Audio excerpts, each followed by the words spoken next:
Саламатсыңар балдар. Кыргыз тилин үйрөнөбүз.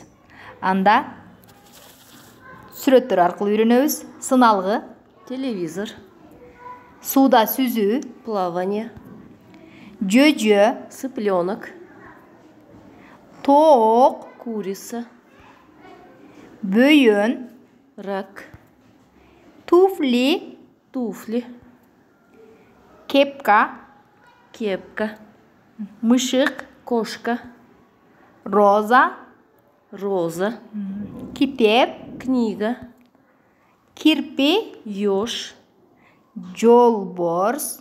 тигр.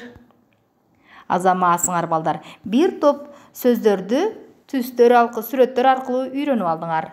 Азаматсыңар. Сабагы жакса лайк баскыла, подписка болгула. Кыргыз тилин үйрөнүү боюнча сабактарымды ушул социалдык баракчаларга жүктөп койдум. Кийинки сабакта жолугушканча.